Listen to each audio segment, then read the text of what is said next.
Gino Costa es congresista del Partido Morado y Renan Espinosa es vocero de la bancada de Somos Perú. Le doy la bienvenida a ambos esta mañana. Congresista Gino Costa, congresista Renan Espinosa, muy buenos días, muchísimas gracias por atendernos. Quisiera comenzar preguntándoles sobre qué cosa es lo que intuyen ustedes va a pasar.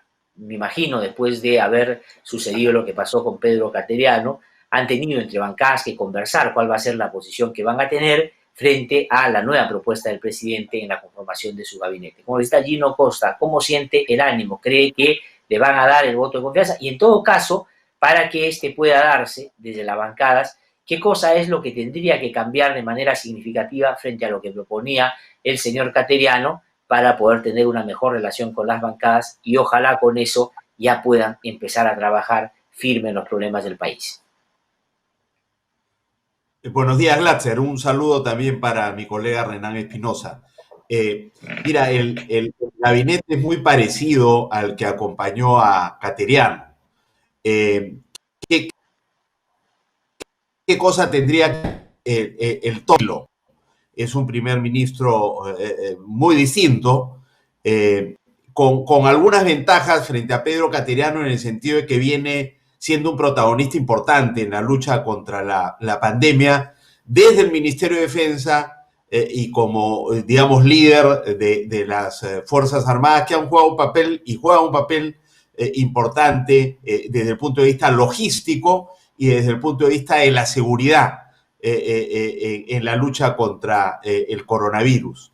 De manera que esa es una ventaja que tiene él. Conoce a Pilar Macetti, que es quien conduce esa estrategia. Está bien afiatada su relación con el presidente de la República, de manera que son, digamos, atributos y experiencia que lo califica bien para el puesto. Esperemos que él haya tomado nota del malestar del Congreso en relación con los asuntos que se presentaron en el curso de la interpelación, de la investidura, a Cateriano, y que eso permita que el Congreso le dé el voto de investidura, que creo que es lo que tenemos que hacer desde el Congreso. En una situación de crisis tan terrible como esta, no podemos generar, ¿no es cierto?, una crisis ministerial adicional. Ya lo habíamos dicho con Cateriano, no es momento.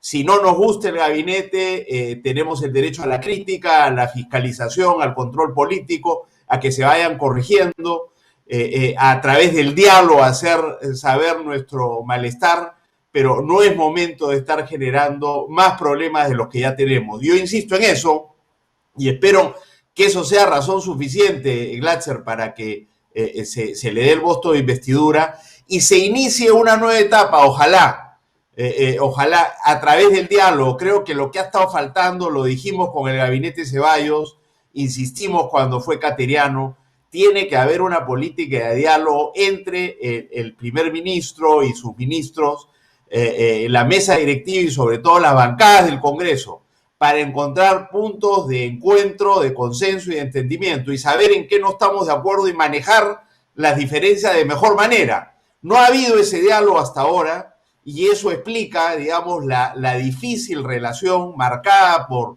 el conflicto y la confrontación entre ambos poderes. Entonces yo espero que con el nuevo gabinete eso comience a corregirse pronto, Glatzer, y más que pensar en un gran pacto de mediano y largo plazo, tenemos que echar a andar el diálogo.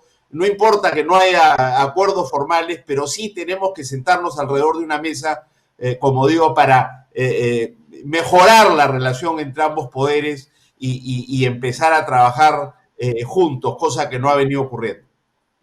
Ahora, congresista Gino Costa, usted, y con razón, ha dado cuenta de un hecho fundamental. El Ejecutivo tiene que haber leído, ojalá que con mucha claridad, lo que el Congreso le dijo a Cateriano para corregir algunas cosas que creo Cateriano hizo mal, sin lugar a duda. Pero también la negativa a la confianza de Cateriano dio cuenta de cosas a las que no le tiene que hacer caso el Ejecutivo, porque si las hace caso va a terminar doblegado a una dinámica que no es la correcta.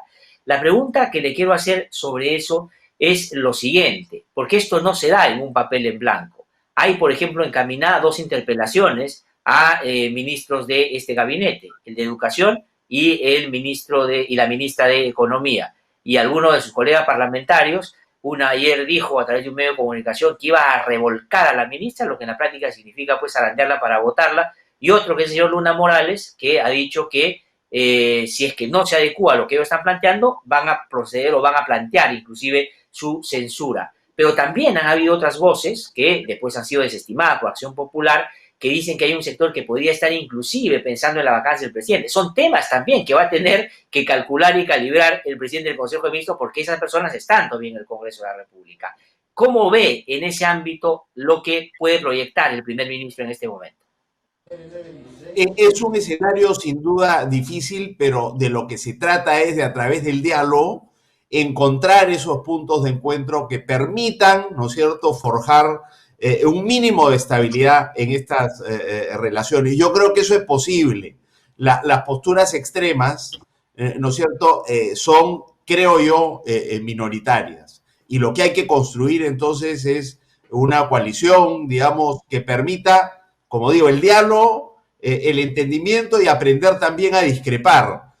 Creo que la mayoría de fuerzas en el Congreso están en esa actitud, pero, digamos, no es posible construir esos niveles de entendimiento si no hay de manera estructurada y ordenada un diálogo entre ambos poderes y las bancadas en el Congreso. Sin que eso signifique, como tú dices, renunciar a la reforma universitaria, a seguir cautelando y protegiendo a la SUNEDU, ¿no es cierto?, como un instrumento fundamental para garantizar las condiciones básicas de seguridad. O sea, yo no digo que el diálogo signifique renunciar a nada de lo importante, ni para el Ejecutivo ni para el Congreso, pero sí identificar áreas de cooperación que son las más importantes, porque en este momento el país reclama de nosotros unidad para enfrentar la pandemia, unidad para reactivar la economía, que son los dos grandes desafíos, porque el desempleo, ¿no es cierto?, está golpeando muy duramente a millones de familias peruanas, de la misma manera que la pandemia lo está haciendo. Entonces, ahí no tiene que haber diferencias y hay que encontrar más bien, digamos, los puntos de acuerdo para construir una relación más estable. Pero, insisto, eso no se puede hacer si no nos sentamos a conversar. Y esa conversación, ese diálogo, hasta ahora, de manera estructurada y ordenada, no ha existido. Congresista Renan Espinosa, muy buenos días, muchas gracias por atendernos. ¿Cuál es la percepción que tienen ustedes desde Somos Perú, no solo de lo que ustedes van a hacer, sino consideran sus colegas de otras bancadas están pensando hacer de cara a el pedido de voto de confianza que va a hacer el presidente del Consejo de Ministros? ¿Cree usted que hay como un sentido común extendido de que al margen de las discrepancias hay que darle la posibilidad de que trabajen y ajustar, para decirlo en términos más coloquiales, clavijas si uno quiere, más adelante, si no hay un buen comportamiento más focalizado en alguna cartera? ¿Cómo está, Glaxter? Muy buenos días. Gino, muy buenos días. Efectivamente, mire, nosotros entendemos que siendo el mismo equipo ministerial, no habría una razón lógica para no entregarle el voto como lo hicimos el lunes 3. Sin embargo, desde esa misma línea de coherencia, nosotros planteamos que este nuevo gabinete ministerial sea mucho más pragmático en la solución de los problemas, menos lírica política y más pragmatismo para resolver las necesidades que tiene nuestro país, que podemos resumirla en dos urgentes e importantes: salud y economía. Y en una segunda línea, la seguridad ciudadana, la seguridad alimentaria, y no hay duda que los aspectos de educación resultan muy importantes en estos aspectos. Esos 5 puntos se lo planteamos al premier Cateriano en la primera ronda de diálogo, y es lo que esperamos. Imagino que este grupo dirá lo mismo. No hay mayor cosa que pueda cambiar. Tal vez el estilo y la forma que el general Martons le aplique en esta nueva etapa será el factor diferenciador, pero es un tema de estilos. Pero en la línea profunda entendemos que será lo mismo. Desde Somos Perú lo que vemos es justamente en esa misma lógica, coherencia, por expresar desde una vez nuestra postura del otorgamiento del voto de la confianza el día de hoy.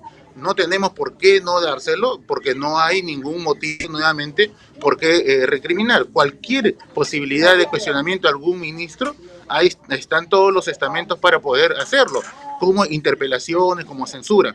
Pero tenemos que mirar en un corto tiempo la solución a los problemas que el Perú necesita, y ya le hemos dedicado mañana, tarde y madrugada a escuchar al gabinete, y el gabinete a escuchar a todos los congresistas. Hoy creemos que debe ser lo más rápido posible porque queremos que los ministros se dediquen a trabajar, y eso es lo que vamos a exigir. Dios quiera que obtengan el voto y no pase lo que ocurrió el día lunes. Congresista Renan Espinosa, quisiera pedirle, para beneficio de nuestros televidentes, nuestros seguidores, algún ejemplo de lo que usted llama un gabinete más pragmático, con acciones más concretas y pragmáticas. Y os ha dicho, hay que dejar de lado la lírica política, cosa que me parece muy bien. Pero ¿qué, por ejemplo, concretamente le parecería a usted satisfactorio en que el gobierno haga de manera inmediata, sin darle mucha vuelta a un asunto que la gente, por cierto, está esperando? Una de las cosas que hemos reclamado es que hay temor en tomar decisiones y sobre todo en adquirir equipamiento. Las leyes de contrataciones son muy engorrosas y tienen muchos candados. Claro, vivimos en un país de sospechosos donde todos son corruptos y por lo tanto el sistema pone un montón de candados para poder comprar cosas. Pero eso en una situación como en la que vivimos genera muertes y necesitamos mayor cantidad de soluciones. No podemos hasta ahora, activar el primer nivel de atención en muchos lugares del país. Y es lo que necesitamos. Desde la etapa primaria, detectar la enfermedad y combatirla de manera inmediata, las causas que ocasionan, las consecuencias que ocasionan esta enfermedad. Y no permitir que la gente llegue grave rogando por una cama UCI, que es la última etapa final. No debemos permitir que eso llegue. El pragmatismo va por adquirir las cosas de manera oportuna, mirando hacia adelante, en perspectiva, como lo tiene el Ejecutivo en su equipo. Se habla de la vacuna. Yo siento que no debemos centrar todas nuestras esperanzas en la vacuna. Está bien, ojalá que llegue cuanto antes, pero hay dos aspectos. No centrar nuestras esperanzas en la vacuna y trabajar en la conducta humana. Vale decir, la alimentación para levantar el sistema inmunológico, que es lo que al final va a ayudar muchísimo para que la gente pueda enfrentar mejor el virus con que nos vamos a chocar en algún momento, y la conducta y de comportamiento, vale decir, el distanciamiento físico, el uso correcto de las mascarillas, el lavado de manos, etcétera. Ambos aspectos a largo tiempo sin duda, pero necesitamos empezar ahora. La conducta humana tiene que ir cambiando. Y en segundo aspecto, respecto de la vacuna, es de llegar, tenemos el personal en cantidad y en calidad suficiente para en un corto tiempo vacunar a todos. Yo, desde Somos Perú, nosotros estamos planteando que se debe hacer uso del voluntariado, hacer una gran convocatoria de un voluntariado para que se le capacite y pueda ayudar al personal de salud, técnicos y enfermeros, para poder aplicar la vacuna cuando ésta llegue. Necesitamos estar preparados, no nos preparemos a la última hora. Ya sé que hay un comando vacuna, ya sé que estamos trabajando en ese sentido, ojalá podamos comprar de manera oportuna y rápida sobre todo, no me vayan a hacer un proceso de licitación para comprar las vacunas. En ese aspecto voy en el pragmatismo que hablamos, pero hay que preparar al equipo que vaya a aplicar. De acuerdo. Congresista Gino Costa, el congresista Renan Espinosa, digamos, dentro de su argumentación, ha dicho que, claro, considera que este gabinete algunas formas ha cambiado en relación a la de Cateriano, pero que en la práctica sigue siendo lo mismo y tendría que ir por una lógica más pragmática. Le pregunto esto por lo siguiente, porque el congresista plantea ya el tema de la vacuna, pero lo que se dijo de Cateriano en su presentación en el Congreso, y él lo decía donde iba, que su misión iba más bien a concentrarse, decía Cateriano, en el tema económico. Y del tema económico se centró básicamente en la minería. Y ahí es donde él irradió, digamos, una serie de adhesiones, pero una serie también de animadversiones en el propio Congreso de la República.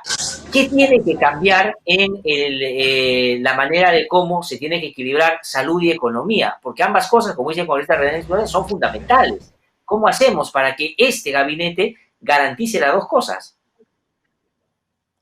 Recuerda, Glatzer, que Cateriano lo nombra primer ministro en un momento en el cual precisamente se consideraba que el tema económico había sido descuidado para enfrentar la pandemia. Pero claro, entre su nombramiento y su explicación ya se habían adoptado las primeras medidas de apertura de la economía, digamos, formal, lo que faltaba, la fase 3. Y en ese proceso se comienzan a disparar muy rápidamente los contagios. y entonces cambia el ánimo también y la preocupación de la representación nacional y del país en su conjunto, en un periodo, digamos, muy corto. Y cuando llega Cateriano con la idea de la reactivación, ya otra vez la preocupación por la pandemia, debido al crecimiento de los números, ha pasado a ser primera prioridad. Y entonces eso es lo que hace aparecer a Cateriano como un poco, digamos, desalineado con la preocupación del país y de la representación nacional. Eso me parece que es lo que ha ocurrido. Ahora, yo coincido con Renan, creo que ambos problemas deben ser atendidos. Ese es el gran desafío. ¿Cómo atiendes ambas cosas? ¿Cómo echas a andar la economía sin que eso te traiga más contagios? Porque no puedes seguir teniendo la economía parada. ¿Y cómo lo haces sin descuidar la lucha contra la pandemia? Porque si no la terminas de controlar, todo esfuerzo en el ámbito económico se va al tacho.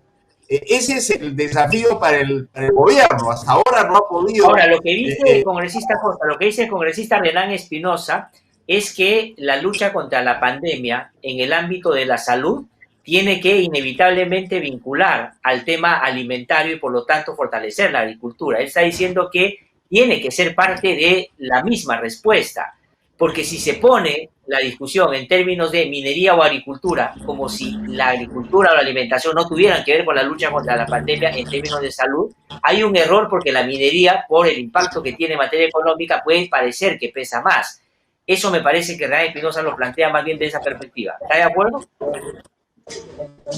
Yo estoy de acuerdo con él. Creo que ese es un poco el sentido del Congreso en este momento y del país, que hay acometer ambas tareas simultáneamente, en primer lugar. En segundo lugar, en lo referido a la pandemia, la necesidad, y esto lo ha dicho el gobierno, de atender la primera línea de lucha frente a la pandemia, que había estado un poco dejada de lado, y había que ir a los hospitales, que es la última instancia de atención. Entonces, ahí hay un segundo nivel, digamos, de acuerdo, a pesar de que, como dice Renan, el propio gobierno todavía no ha logrado, ¿no es cierto?, activar adecuadamente esa primera línea.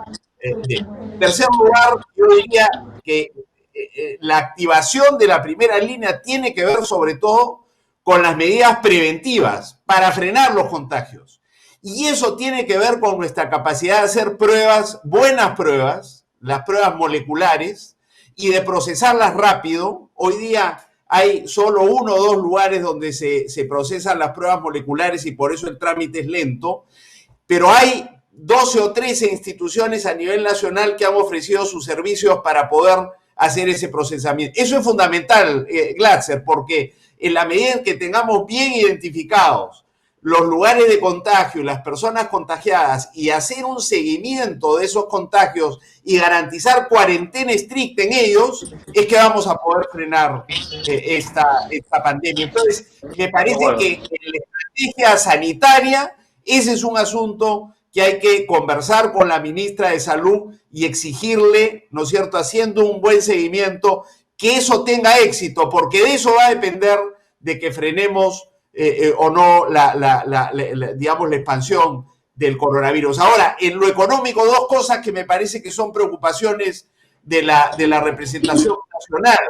Una es la parte social, o sea, mientras se reactiva la economía, ¿cómo ayudamos a la gente? Ha habido un bono, se ha anunciado un segundo, parece claramente insuficiente y es insuficiencia la que explica, por ejemplo, iniciativas como el retiro de los fondos de la ONP, ahora el retiro de fondos adicionales de las AFP, porque la gente no está teniendo de qué vivir o con qué complementar los escasos recursos que hace en sus actividades económicas limitadas, porque no hemos derrotado todavía la pandemia. Entonces, un segundo componente creo que es el social, y hay que revisar esto de los bonos, si podríamos tener una secuencia más seguida. Y por último, no sé si me permites, el tema de las pequeñas y microempresas, ¿no es cierto?, que se ha dicho que Reactiva ha ido dirigido sobre todo a las empresas formales, las más grandes, pero no llega pues al pequeño productor. Esa es otra preocupación, sobre todo en las regiones que espero que pueda ser atendida con la política pública que hoy día va a presentar el Premier Martos. Son cuestiones de estilo, como se ha dicho, y de énfasis. Y creo que ahí va a estar la diferencia que está buscando el Congreso, Glatzer. Pero como te digo, más allá de esto, a mí no me parece... De acuerdo, congresista Renán Espinosa. Pero el gobierno tiene con qué, porque eso es importante también, ¿no? Usted ha dicho, bueno, la mayoría de los ministros se han quedado, tiene con qué, y además el gobierno no juega solo, están los gobiernos subnacionales, los gobiernos regionales, las municipalidades, el Estado sigue siendo el mismo, la burocracia sigue manteniéndose. ¿Por qué esto es importante? Porque si no generan cambios significativos en esa manera de relacionarse con los otros, no va a funcionar por más buena intención que tenga. Tiene con qué el gobierno siente que está provisto de todo para poder avanzar de manera más célebre en esta última etapa que le queda ya al gobierno. Mira, ha quedado claro que esta pandemia ha demostrado que no estamos preparados absolutamente para nada. Gracias a Dios que no nos vino un terremoto, porque si eso viniese sería catastrófico, más aún de la ineficiencia. ¿Tiene con qué? Yo creo que no, pero a estas alturas de tantos errores cometidos ya deben haber aprendido la lección. La falta de conexión y trabajo con los otros gobiernos subnacionales también genera un problema. No hay una conectividad y un real trabajo con los gobiernos regionales y los gobiernos locales. Mire usted, a los gobiernos locales le entregaron dinero para repartir canastas y lo que ha ocurrido realmente han usado los alcaldes como carne en cañón para que la población les reclame a ellos por una cantidad de canastas insuficientes que no han podido ser repartidas al inicio de la pandemia. Eso es un mal mensaje también de parte del Ejecutivo. Eso hay que cambiar hacia adelante, ¿no? Los bonos, muchas veces se les propuso. Tenemos empresas de repartidoras de caudales, Hermes y Prosegur, las más conocidas. La gente haciendo colas inmensas en las puertas de los bancos para recoger los bonos. Hoy se anuncia, como lo dice Gino, un último bono. Bueno, que seamos mucho más pragmáticos en la entrega de los bonos, seamos mucho más ingeniosos, más creativos, para poder impedir que la gente se aglomere en los centros financieros a recoger los bonos. Entonces, esos aspectos, el gobierno, estoy convencido ahora que de los errores ha aprendido. Por eso que resulta interesante que el general Martons ahora lidere el equipo. Él ha estado durante estos meses siguiendo la pandemia, ha estado caminando y conoce de los errores que han cometido. Y espero que ahora no vuelvan a cometer los mismos errores y más bien potencialicen sus aciertos, porque eso va a ayudar a que la población esté más tranquila. Excepto que no nos quieran decir la verdad y, como bien lo dicen los especialistas, el 80% de las personas serán asintomáticas y se salvarán y un 5% morirá. Espero que, no creo que estén esperando que la gente fallezca y bueno, ese no es el objetivo. Y es por eso que hicimos una crítica fuerte, Cateriano. De sus 46 páginas que contuvo su mensaje el día lunes 3 de agosto, 26 estaba dedicado a la economía y solo 2 dedicado a la lucha contra la pandemia. Eso es algo que tiene que cambiar y esperemos que el día de hoy y mañana en la presentación del general Martos cambie totalmente. No puede haber un trabajo esforzado por levantar la economía si no tenemos a nuestros ciudadanos sanos y saludables. E insisto, necesitamos hacer una gran convocatoria de los voluntariados para poder estar preparados cuando llegue la vacuna. ¿Cuándo llegará y cuánto nos demorará para poder aplicarla a los más de 33 millones de peruanos? Necesitamos estar preparados. Y ahí viene tu duda, justamente lo que me has preguntado, Glatzer. ¿Estamos necesariamente conectados con los gobernadores regionales y los alcaldes para ayudar a esta tarea que se va a venir en los próximos meses de la vacuna? Eso es algo que necesitamos resolverlo desde ahora. Ni hablar del tema educativo, de la seguridad alimentaria y otras tareas más como la seguridad ciudadana. Centrémonos en esto que es lo urgente y las otras carteras con los otros ministros, estoy seguro, irán trabajando lo que corresponde para salvar el año escolar. Este año escolar para los jóvenes ha sido de poca información, de poca educación. La seguridad ciudadana no hay una ruta clara cómo poder ayudar a resolver esto, pero hay temas de largo plazo que necesitamos empezar a trabajar desde ahora. No esperemos el próximo gobierno, desde ahora, ¿no? Los resultados no los vamos a ver de manera inmediata, pero sentemos las bases y este gobierno tiene todas las posibilidades. Son 18 ministros más el presidente del Consejo de Ministros. Cada uno a su tarea para potenciar nuestro país en todos los aspectos. La pandemia va a pasar, estamos seguros, pero que pase sin hacer tanto daño como lo viene haciendo ahora. Trabajemos en la acción primaria, en el nivel primario. De hay que acuerdo. prevenir. Ahora, Y hablaba de la alimentación como aspecto de la nutrición para levantar nuestro sistema inmunológico. Es la mejor manera de enfrentarnos al virus. sí, y también para ir terminando ya sobre otro ámbito que es fundamental, y así como, digamos, se generó un tardío consenso de que había espacios donde se generaba la mayor cantidad de contagios en la primera etapa, que eran las ponen los bancos, los mercados y el transporte público, hoy día ya en el análisis de los conocedores, ya el sentido común dice que los contagios se producen por las reuniones que se están produciendo, tanto familiares o reuniones, digamos, públicas que se están generando con una lógica de que ya esto está pasando. Congresista Gino Costa, eso es más difícil de resolver por una razón, porque tiene que ver con el comportamiento de la gente. Y ahí la discusión va a estar hasta qué punto tienen que ir las restricciones en la circulación y en los derechos de las personas. Yo he conversado con alguien del Ejecutivo ayer y me han dicho que están discutiendo la posibilidad de retornar a cuarentena. No necesariamente general, pero sí en algunas horas con mayor rigor como al comienzo. ¿Qué piensa de eso? ¿Cómo se logra generar dentro del Congreso, pero también del Ejecutivo, condiciones para que la gente no esté haciendo irresponsablemente lo que hace, sabiendo que son libertades también que van a tener que tratarse o deberían tratarse con cuidado? ¿Qué piensa que debe hacer ahí ya para ir terminando? Bueno, esa es una variable clara, ¿no? El rol de cada uno de nosotros en prevenir el contagio. O sea, si entendemos, como ha dicho la ministra Macetti, que tenemos que asumir que somos portadores del virus y que tenemos que cuidar, digamos, a quienes nos rodean, ¿no es cierto? Para evitar ese contagio. Está en nuestras manos hacerlo. Ahora, eso no está funcionando porque es parte de nuestra informalidad también.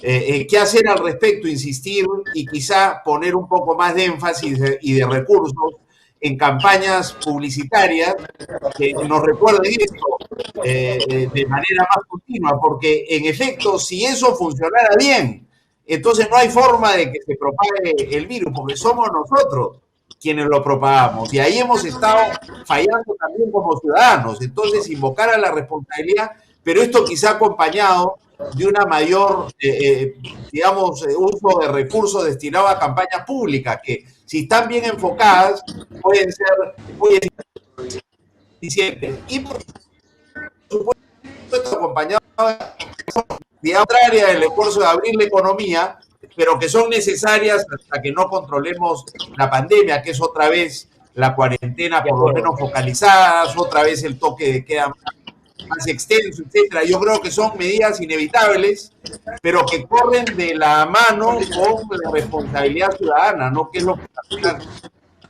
Sí, ahora, pero tampoco sin caer a responsabilizar del todo a la gente en torno a lo que está pasando. Es verdad que la gente no está teniendo un comportamiento social adecuado, pero el Estado tiene que buscar regular justamente eso para evitar que esto siga propagándose. Congresista Renan Espinosa, sobre eso, ¿qué se puede hacer? Porque hasta donde yo sé, cuando se conversó en la posibilidad de poner al señor Marcos como presidente del Consejo de Ministros, se le puso también, teniendo en cuenta que él tenía esa imagen inicial de la persona con las Fuerzas Armadas acompañando el proceso de aislamiento obligatorio en ese momento. ¿Qué piensa sobre eso? ¿Qué se puede hacer en torno a eso? ¿Qué es fundamental? Mira, la experiencia que nos dice de otros países es que aquellos que han estado en cuarentena, la han dejado y han pretendido retornar, ha sido un fracaso total. No creo que nuestro país sea la excepción. Así que habría que implementar algunas otras medidas más ingeniosas. Y hemos dicho, comentado hace un momento con ustedes, el comportamiento, la conducta humana. Necesitamos trabajar en eso. Necesitamos hacer grandes campañas. Los medios de comunicación de señal abierta, hablo de la televisión, tienen que tener mayor compromiso en apoyar campañas ingeniosas que ayuden a la población a poder progresivamente cambiar su conducta y su comportamiento. Eso es a muy largo plazo, pero necesitamos empezar ahora, porque lo que hemos visto, por ejemplo, a los hinchas del fútbol que han salido a las calles, es una clara señal de un o desconocimiento, desinterés o una formación lastimosamente individualista que no le importa a los demás. Entonces necesitamos hacer un trabajo profundo en ese aspecto a un largo plazo desde ahora. Lo otro, nuevamente con los gobiernos locales, hacer las cuarentenas o la falta de movilización focalizadas, donde podamos asegurar en un pequeño sector postas de atención de nivel primario, mercados de abastos para que la gente no pueda salir y centros financieros donde puedan hacer sus transacciones.